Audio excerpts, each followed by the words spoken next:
இயேசு உங்களை நேசிக்கிறார். பிரியமானவர்களை, இந்த நாளில் ஆண்டவர் நம்மளோடு பேசும்படிய வேதத்திலிருந்து சில வசனங்களை கூட வாசித்து ஆண்டவர் நமக்கு கற்றுக் கொடுக்கக்கூடிய, நாம் புரிந்து கொள்ளக்கூடிய காரியத்தை ஆண்டவர் இடைவிடுவாராக. வேத புஸ்தகத்திலிருந்து அப்போஸ்தலர் புஸ்தகம் 2வது அதிகாரம் 36வது வசனம், 37, 38, 39 வசனங்கள் எப்படியாக சொல்கிறது. அப்போஸ்தலனாகிய பேதுரு அவர் கூறுகையில், ஆகையால் நீங்கள் சிலுவையில் அறைந்த இந்த இயேசுவையே தேவன் ஆண்டவரும் கிறிஸ்துவும் ஆக்கினார் என்று இஸ்ரவேல் குடும்பத்தார் யாவரும் நிச்சயமாய் அறிய கடவர்கள் என்றார். இதை அவர்கள் கேட்ட பொழுது இருதயத்திலே குத்துண்டவர்களாகி பேதுருவையும் மற்ற அப்போஸ்தலரையும் பார்த்து, சகோதரரே, நாங்கள் என்ன செய்ய வேண்டும் என்றார்கள். பேதுரு அவர்களை நோக்கி, நீங்கள் மனம் திரும்பி ஒவ்வொருவரும் பாவ மன்னிப்புக்கென்று இயேசு கிறிஸ்துவின் நாமத்தினாலே ஞானஸ்தானம் பெற்றுக் கொள்ளுங்கள். அப்பொழுது பரிசுத்த ஆவியின் வரத்தை பெறுவீர்கள். வாக்குத்தத்தமானது உங்களுக்கும் உங்கள் பிள்ளைகளுக்கும் நம்முடைய தேவனாகிய கர்த்தர் வரவழைக்கு தூரத்தில் உள்ள யாவருக்கும் உண்டாயிருக்கிறது என்று சொல்லி இன்னும் அநேக வார்த்தையினால் நற்சாட்சி கூறி மாறுபாடு உள்ள இந்த சன்னதியை விட்டு விலகி உங்களை இரட்சித்துக் கொள்ளுங்கள் என்று புத்தி சொன்னார்கள்.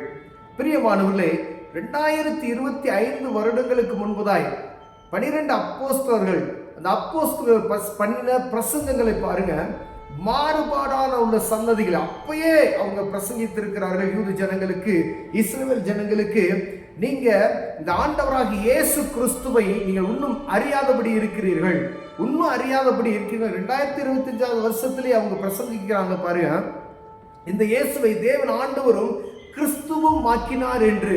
கிறிஸ்து என்பதற்கு விடுவிக்கிறவர் என்று அர்த்தம். இப்ப விடுவிக்கிறவர் எதெல்லாம் விடுவிப்பார்? பாவத்திலிருந்து, சாபத்திலிருந்து, நோயிலிருந்து, எல்லாம் அடிமைத்தனத்திலிருந்து, முரட்டாட்டமான குணத்திலிருந்து, நம்முடைய பாரம்பரிய கட்டுகளிலிருந்து ஆண்டவர் விடுவிக்க வல்லமையுள்ளவராய் இருக்கிறார். பிரியமானவர்களே, இந்த விடுவிக்கிறவர் அவர் இயேசு என்பதை அறிந்து கொள்ளும்படி, அவரே என்பதை அறிந்து கொள்வதற்கு நீங்க உங்க கண்களை திறந்து பாருங்கன்னு சொல்றாங்க பாருங்க. இதை அவர்கள் கேட்ட பொழுது, இந்த வசனத்தை அவங்க கேட்கிறாங்க, விடுவிக்கிற உண்டா என்று கேட்டு அந்நாட்களிலேயே ஜனங்கள் பாருங்க உடனே கேட்கிறாங்க, இருதயத்தில் குத்துண்டவர்களாகி இந்த பாவம் அவர்கள் இருதயத்தில் குத்தப்பட்டதன் நிமித்தமாய் நாங்கள் என்ன செய்ய வேண்டும் என்று சொல்லி அப்போஸ்தலர்கிட்ட அவங்க கேட்கிற காரியத்தை பார்க்க முடியும். நாங்க என்ன செய்யணும், நாங்க என்ன செய்யணும்னு சொல்லி அந்த பாவம் அவர்களுக்குள்ள குற்றப்படுகிறது. ஆண்டவர் தான் இரட்சகர் என்பதை நாங்கள் அறியாமல் போய்விட்டோமே என்று சொன்னதும். ஆனால் இந்த காலகட்டத்தில் நாம் பிரசங்கிக்கிற வார்த்தைகளை நாம் எப்படி உட்கொள்ளுகிறோம் என்பதை பார்க்கும்படியாய் ஆண்டவர் உங்களோடு என்னோடு பேசுகிறார். பிரியமானவர்களே, அநேக வார்த்தைகளை நாம் கேட்டுவிட்டோம், பிரசங்கங்களை கேட்டுவிட்டோம். நம்முடைய பிரசங்கத்திற்கு நாம் கேட்காத பிரசங்கம் கிடையாது. ஒரு ஆலயம் எடுத்துக்கொண்டா வருஷத்துக்கு எத்தனையோ பிரசங்கங்களை நாம் கேட்கிறோம். ஆனால் ஆண்டவர் உங்கள் இருதயத்தில் பேசுகிறாரா என்பதை பார்க்கும்படி ஆண்டவர் உங்களோடு பேசுகிறார். பிரியமானவர்களே, வசனங்கள் உங்கள் இருதயத்தில் குத்தப்படுகிறதா? ஒருவேளை லேசா யாராவது கடினமாக பேசிவிட்டா நம்ம என்ன செய்யறோம், அவங்க என்னையதான் பேசினாங்க அப்படின்னு சொல்லக்கூடிய ஒரு காரியத்துக்கு தானே இல்லை ஃபாதரையோ போதகரையோ அந்த பிரசங்கிமார்களோ என்ன செஞ்சாங்க, சத்தம் போடுறாங்க, அவங்க கோபப்பட்டுறாங்க. இல்லை, இவர் எனக்காக தான் இதை காரியத்தை பேசினாரு. அப்படி இல்லை, ஆண்டவருடைய வார்த்தை இங்க பேதுரு பிரசங்கிக்கிறார்.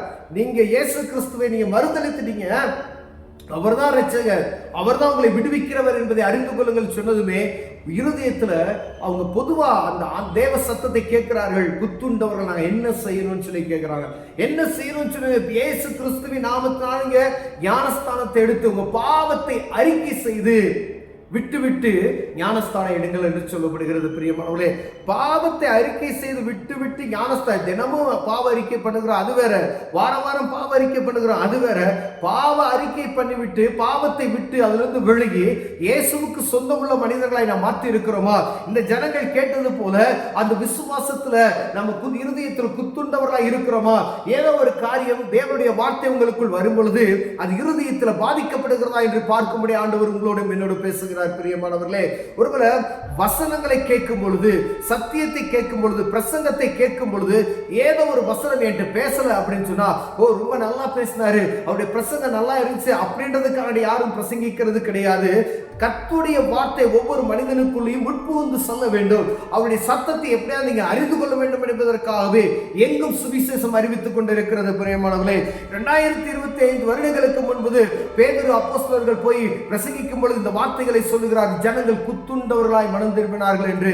இந்த நாட்களில் எத்தனையோ வசனங்களை நாம் கேட்கிறோம், எத்தனையோ பிரசங்கங்களை கேட்கிறோம். என்ன நிலைமையில நாம் இருக்கும் என்று பார்க்கும்படியாய் ஆண்டவர்களோடு பேசுகிறார். ஒருவேளை 2025 வருஷமா இதை தான் பிரசங்கித்துக் கொண்டு இருக்கிறாங்க.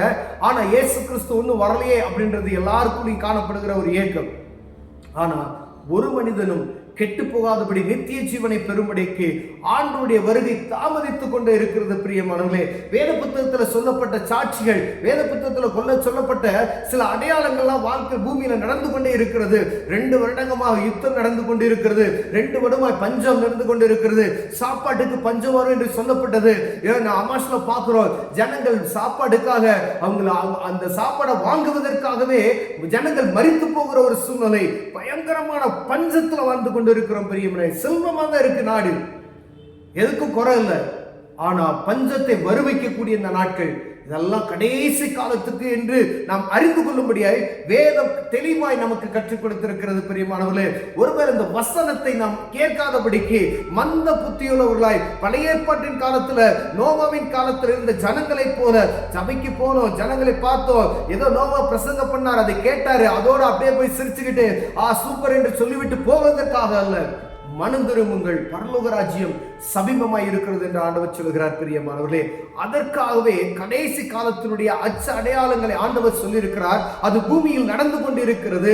இதெல்லாம் பார்த்து நம்ம மனம் திரும்பாதபடி நம்ம துணிச்சலோடு இருப்போமேனால் நியாயத்திற்கு பின்னால நம்ம கணக்கு கொடுக்க ஒப்பு கொடுக்கிறவர்களாய் இருக்க வேண்டும். பிரியமானவர்களே, கடைசி காலம் வேலை வசனங்கள் உங்களோட பேசல அப்படின்னா தேவ சமூகத்துக்கு போங்க, வசனத்தின்படி நடப்பதற்கு ஆண்டவர் எனக்கு கிருபை பாராட்டுங்க என்று பேசுவீர்களானால், ஆண்டவரோடு பேசுவீர்களானால் ஆண்டவர்களை ரட்சித்து காத்துக்கொள்ள வல்லமையில் சொல்றாரு பாருங்க, இன்னும் அநேக வார்த்தையில் நாட்சாட்சியில் மாறுபொருள் சந்ததியை விட்டு விலகி உங்களை ரட்சித்துக் கொள்ளுங்கள் என்று புத்தி சொன்னார்கள்.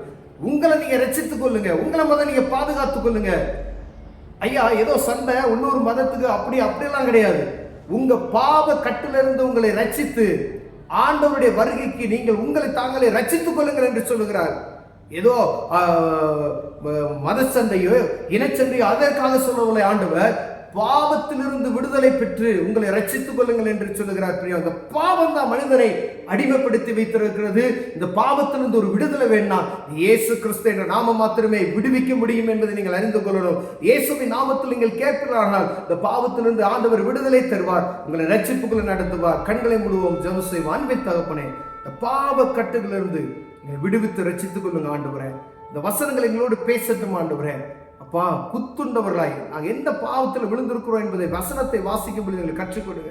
அதை புரிந்து கொள்ள ஞானத்தை தாங்க. இயேசுவின் நாமத்தில் பிதாவே, ஆமென்.